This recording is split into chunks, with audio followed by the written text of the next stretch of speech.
Hey everybody, Robert Dunt, founder of ArtTop10.com, and I'm just about to head in to Tate Modern, which I'm outside, to go and see this blockbuster Picasso exhibition. Picasso 1932, basically just based on that one year of his life. So let's go and have a look. Just a little extra about this painting actually. I hadn't actually realised it when we were looking at it before, but as I was saying in the curator tour, this was like the it was sort of defined as like the pinnacle of modern art, I would say they would say. It was, I think they were saying it was put on the front of a sort of catalogue of, you know, what is modern art. I guess that's why it's caused quite a stir here, this one, but it's interesting. Go before a mirror, that sort of is a pinnacle of what you would think of these things. And then around here you've got these three other paintings of women, some from private collections that you may never manage to get back in the same room again, which is interesting. It was interesting to see these things together. Fascinating, isn't it, that Picasso still has that ability to absolutely drive people wild. The press views actually rocking with people in here today. Every room is swarming with film crews, cameras, all the rest of it. Everywhere you look, there's another TV camera interviewing somebody. It's got a full-on bonanza vibe to it this morning. Room 5, late March to May 1932. Another nice quote as usual. You start a painting and it becomes something altogether different. It's strange how little the artist's will matters. Another sort of a comment that has quite a sort of spiritual vibe. I think it's quite interesting. Once again, he's got these little paintings of like the village in the rain of Boisgeloup, where he was doing the sculptures. And they're cool, these little drawings. I'm sure people would be horrified if I said it, but I think some of them remind me a little bit of Alfred Wallace. But and they're quite sweet in a strange way. Look at this, he must have put the rain in first. So it appears to have painted around the rain in that. And you can see the care in that little house. I always think you do get a sense he loves all these things he looks at. And he's really thinking about that as he does it. Look, that one's in a circle. Maybe leftover cameras from a sort of cubist thing. Look at this sweet little picture. It's a lovely sense of that town, that village and what's going on there. That little crazy sculpture down here in the bottom. Little teeny tiny sculpture. And it's done so nicely with those few wiggly lines. Quite amazing. And you come around here and you've got some more of these pictures. So it's saying the early ones in early March were public statements, but those later explored the darker realms of the unconscious. Oh, I think that's on the other side of the room. Painted across the Easter period during a prolonged visit, they show abstracted female bodies. Come around here. I'm not entirely sure what that strange film is, but it is strange. Oh, it's octopuses. Nice. Not entirely sure how the octopus film relates. This is a classic painting, isn't it? Oh, that is an octopus, isn't it? Well, at least it would appear to be an octopus now. I thought of that. Woman is octopus. Weird combo. And on through here. I do like this painting. I've always liked this one. I think it's this sort of weird use of the colour white over the top of the other colours. Gives it quite a strange sensation. Look at it, it's all got a sort of underpainted sense and then all the stuff on top of it. Fascinating stuff. Really, I always like that. I don't know why, I just find it really striking, this painting, just the colours and the way it's done. Wonderful. We're still here in room 5. This is quite a fascinating one of marie-thérèse. I love that black and white bit in the top left hand corner. It looks like there's a sort of photograph stuck on the wall. Intriguing, isn't it, that little bit stuck there at the edge. Funny thing is, what I really get off this exhibition is it just makes me want to go home and do more paintings more quickly, less fretty, sort of experiment more, produce more, not sort of worry about it so much, do a few things on paper, just make things quicker, just sort of allow those moments of productivity and sort of, when you have an idea, to make the most of the idea. You don't get the feeling any of the ideas are kind of wasted. You just sort of get them down, however quickly or slowly it may be taken. I've got to say, this is one of the weirdest films of octopuses I've ever seen. It's quite bizarre what the octopus is doing. It keeps lurking around. There he goes, absolutely fascinating. It's good to see, just a really weird octopus film. And of course, we've already seen the octopus woman on the next. Oh, here we go, look, the ink's coming out of the octopus. I'm so obsessed by the octopus film, but it is just absolutely bizarre. Look at it, galloping away. Extraordinary. And we come back to this one, which is the woman octopus. It's definitely the thing I've got off this today, coming to this Picasso films. There's a lot more weirdness in the Picasso things than I initially thought there was. You think of them as beautiful because they are, but they're actually quite strange. And that strangeness sort of is actually quite subtly portrayed into you. This is room 6, rather beautifully called Fame. I feel like I am witnessing a retrospective vision of myself 10 years after my death. Well, it'd be entertaining if he was here today. Well after it, you got all these people fighting with their tripods to get around. This exhibition, no, we got one of those older ones. This is scoping what this is. Retrospectives of living artists were unusual in the early 1930s. Matisse's exhibition at La Galerie Georges Petit Paris in 1931 had been a rare exception. To facilitate his own retrospective there in 1932, Picasso had declined offers from the Museum of Modern Art, New York, and the Venice Biennale. Unlike Matisse, and to avoid the latter's mistake of giving too much power to his dealers, Picasso took full control of his show. Interesting. When asked how he would curate his retrospective, Picasso replied provocatively, badly. Resisting attempts to provide a chronology of his artistic development, Picasso chose instead to mix up works from different periods in a dense hang and did not provide dates. Fantastic. That's what you love about them, isn't it? It's being bizarrely difficult. Those of 32 were interspersed throughout as if to indicate all his output was equally contemporary. That's what you want. Somebody causing trouble. Entertaining, isn't it? I absolutely love this Cubist painting.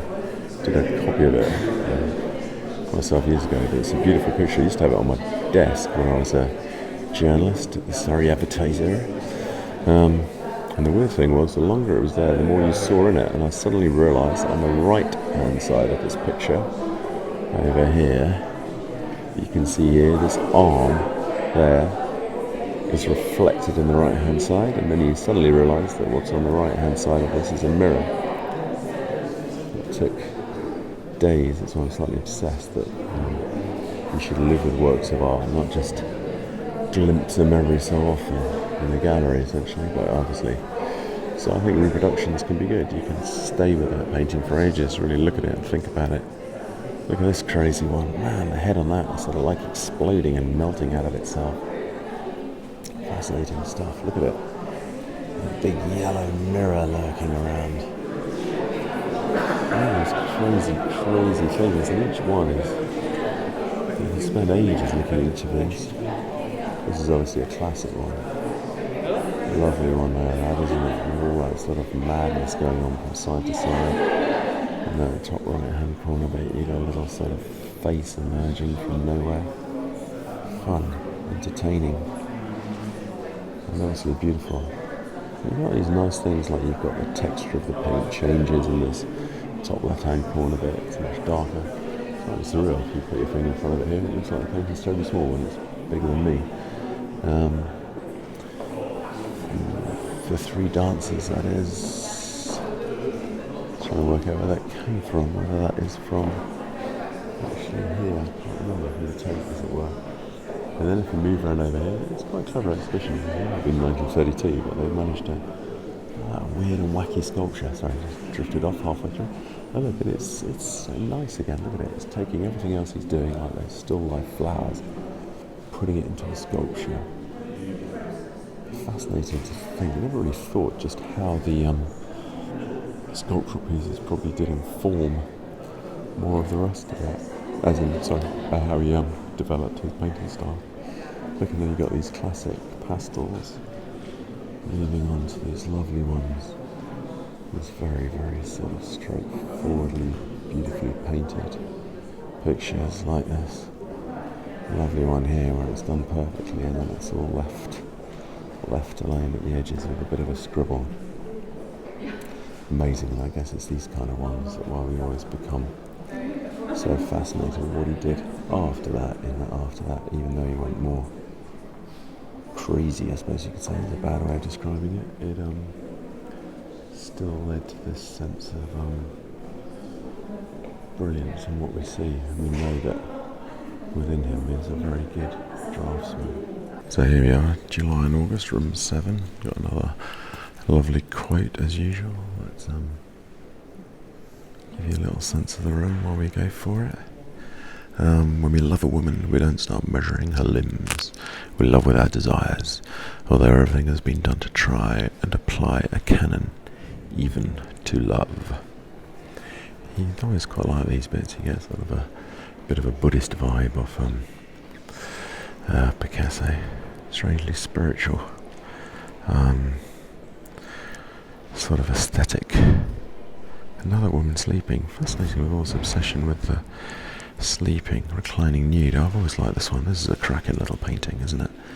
Funny, you've always thought that painting was going to be a lot bigger. There was that story of some art transporters turning up to Picasso's house to take a painting off to somebody who bought it, and they turned up with a massive van, and it was actually just a teeny tiny little painting they'd come to collect. But they didn't know it was teeny, they thought it was huge. Brilliant, isn't it? Picasso apparently loved that. Thought it was really funny that the people had turned up to pick up this massive picture, but it was just a tiny thing. But look, here you go, you've got other little weird versions of it. The odd thing is we often just seem to always see like the result of these experiments, but look, here you go, he's still playing with the idea. He's bizarrely enough just painted on a cardboard box. You get the feeling that he just sort of sat down and kept doing it all the time. All the time, these little visions. One day it would be like oil paint on a canvas, the next day he'd just do it on a cardboard box. Just sort of shifting his mind around. Constantly experimenting. I think actually more than constantly experimenting. I get the feeling he's actually just constantly producing. He's constantly just making these things. And it's that sort of production that where he learns, which I suppose is an interesting thing today when we look at a lot of artists who these days don't make things. They have it made for them. And that's where you get a sense that it's harder for if you don't actually make the thing, it's a lot harder to keep being inspired, because it's the production that really gets your imagination going. It's funny, and then look, then you got these lovely simple pictures. Even though that one doesn't look quite as stunning as the rest, it's still got a simplicity to it. I think it's that simplicity that I like a lot. And then you've got this extraordinary sculpture, which is a chicken. I didn't realise that was a chicken. Its head turned completely backwards. This is room number 8 of the exhibition. Throughout 1932, Picasso produced a number of charcoal drawings on canvas, though most would not appear in the catalogue raisonné, being compiled by Zervos. They are not studies, but finished works in their own right. They often relate to paintings on similar themes, and as it says here, rubbings, erasures, and overdrawing make visible the process of image construction. Oh look, I love these things. That are fantastic. With that sort of fantastic simplicity to it as ever. Great drawing, and that brown, a lovely brown background.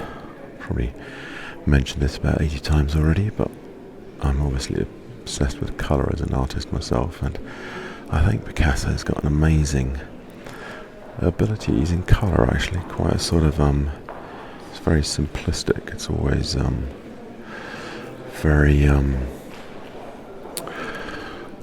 sort of straight up in your face, much like the drawings in a way. Look at these things, almost like you've got, if I move in a bit closer, hopefully you can see there's lovely sort of little pieces of light. You can see there little pieces of rubbed out drawings that give a great sort of patina effect on this. If we move back again, you get to see the whole thing.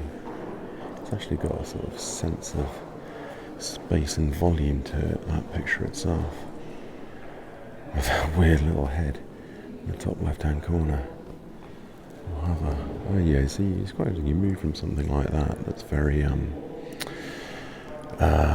suppose you would say abstract, something like this, which is of course much more straightforward. I mean, look at it. I mean, obviously it was doing quite well at the time, but look, that's such a simplistic but striking drawing. Absolutely gigantic as well. I guess Matisse was also doing these sort of charcoal drawings on canvas as well. Just give you a glimpse of these as we go by. Over here you've got this rather wonderful drawing. Look at that, with all that crazy swirling charcoal on it. If we move in again, we'll have another look at that sort of patina drawing in the background. Look at it. Lovely. What an extraordinary drawing that is. It's got so much sort of vibrancy to it, hasn't it? And your eyes constantly flying around over those bits in the background that have been rubbed out. Oh, this one's actually seems to be sort of carved into the paint. Marie-thérèse in a pensive mood. Here we go, room 9. And as the summer of 1932 draws to a close, Picasso's work is filled with beach scenes, and you've got a lovely quote up there on the wall. Cling to resemblance, to a deeper resemblance, more real than the real, attaining the surreal. That is how I understood surrealism, but the word was used in a completely different way. You got some more lovely drawings from this time here. It's interesting, after those big drawings on the canvas just then, going back to these more kind of simpler works on paper. And the flute, so we had more of these sort of Matisse things as well in that kind of style, which is quite intriguing. He has got that sort of classical theme to it, and just got such a simple kind of it's just such a nice, simple I like the way he brings that sort of classical stuff into it without somehow he has a sort of authority to that classical stuff. Some people do it in a very cheesy way, but he seems to give it a sense of reality, and this actually rather neatly leads on to a variety of crucifixion drawings he did. I think these are drawings, ink on paper. Intriguing, I don't think I've seen these before. They're quite heavily bone sort of structure to them. It's quite interesting actually, if you look at this one here even, but he's still got that lovely sort of weird 3D sense to him. I remember people saying that, oh, Picasso's amazing for that. He saw the world in 3D, you know, as they said, sort of trying to say it came from Cubism, that kind of thing, but he does have a nice 3D sense that's balanced with a weird surrealist sense. I think the interesting thing is that he does actually kind of touch all the bases, that it's not only got a nice use of the different materials. But look at that, that's quite a strange one. I've never seen that before. Look at that, you've even got the sort of head of Jesus in that one. Quite strange. And then you've got a picture like that, which is kind of oddly realistic, and then you've got this stunning one next door.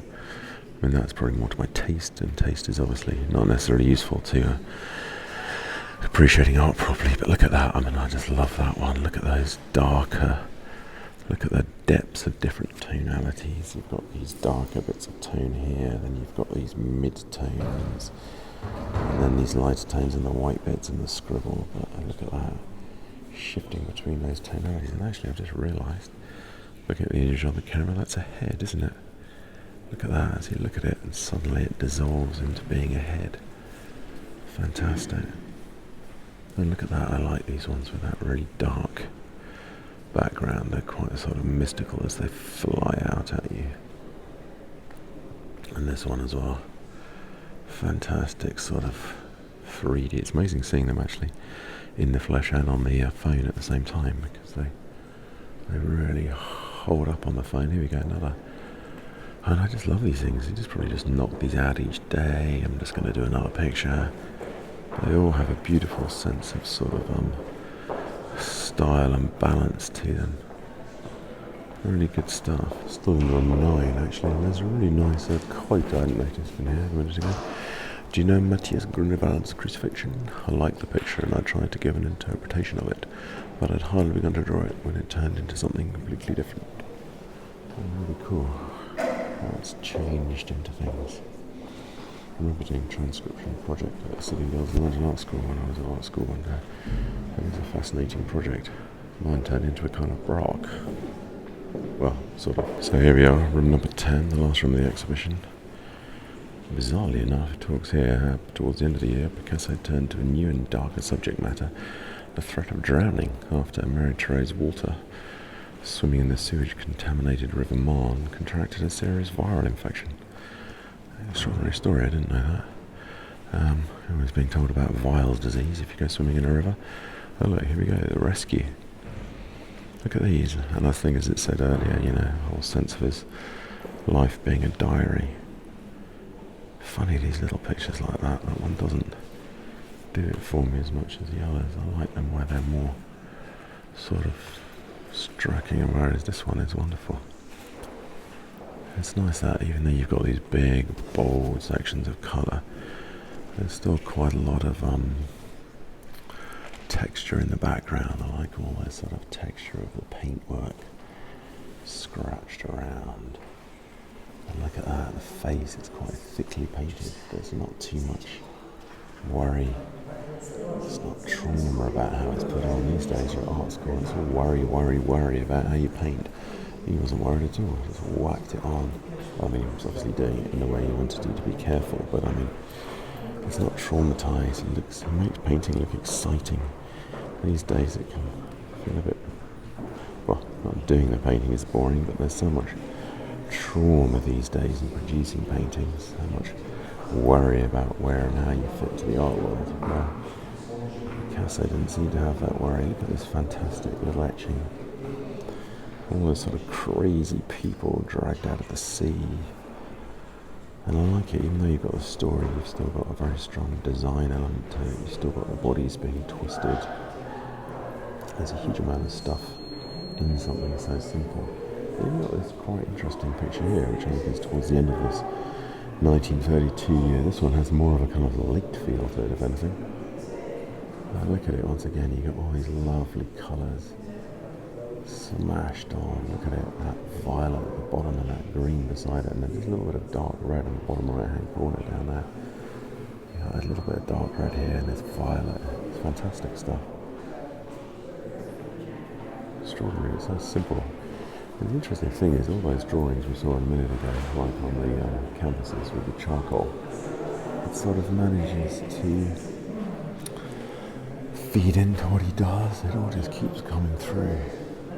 It's odd, and then he's still doing these sort of surreal things, which, I don't know, almost make you feel slightly sick. With that strange way the body's built up and twisted round. You've got the sky in the background. And you've got this crazy thing here that's like a painted sort of print. You've got this big slab of red, yellow, orange, and that big sea. Such an odd thing to see how it turns like that with that darker background with the white painted over the top. Always like the way you got like the white painted over another colour. What's more interesting is I've almost got another version of this down here. We go past these little prints on the way, etchings, and we'll get down to this one, which once again is like another working of that picture. And there he's gone back into that sort of black and white mode. Fascinating, but he's sort of playing with these ideas, and it's nice.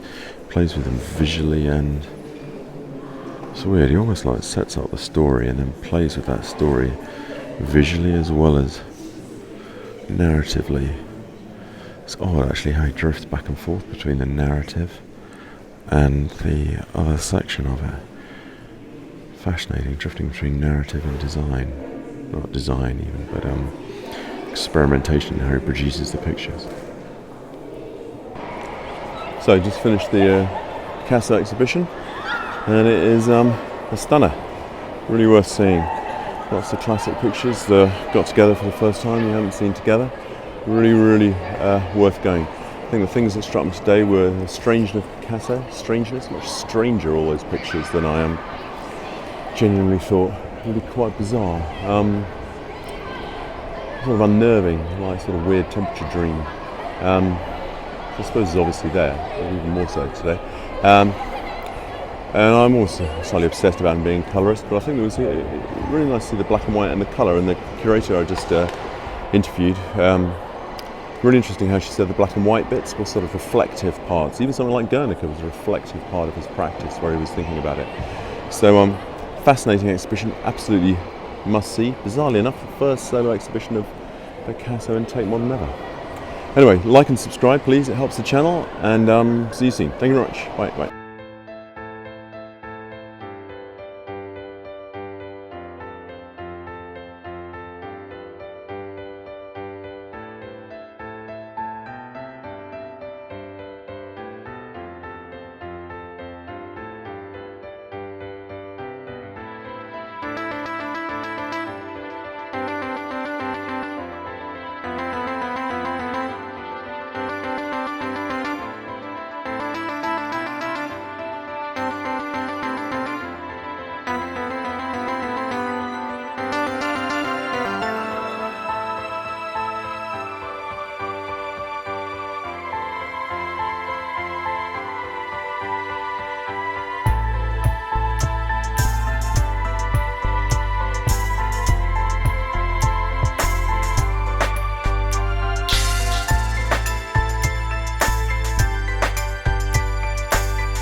Bumbuckler.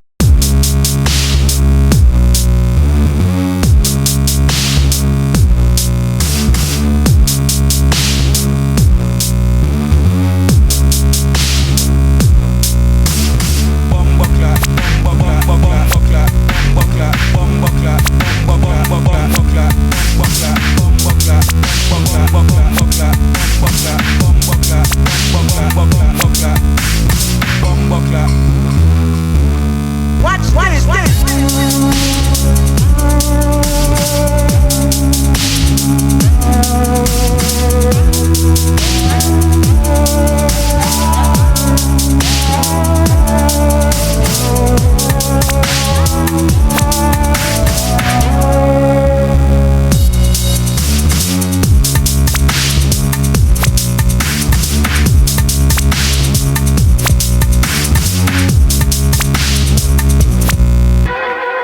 We had 2 bags of grass, 75 pellets of mescaline, 5 sheets of high-powered powder resin, a salt shaker half full of cocaine, a whole galaxy of multicolored uppers, downers, screamers, laughers, also a quarter tequila, quarter rum, case of beer, pint of raw ether, 2 dozen emails.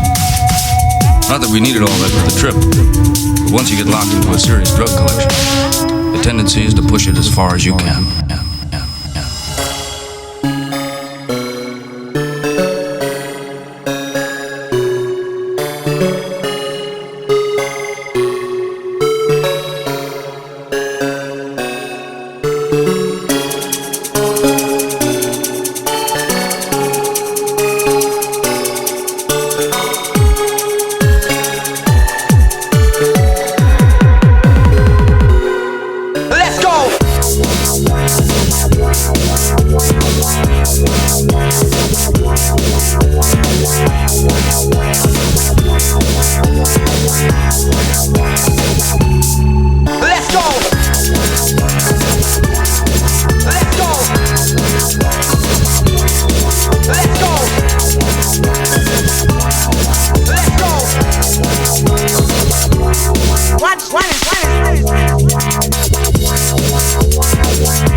Bumbuckler.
bumbuckler.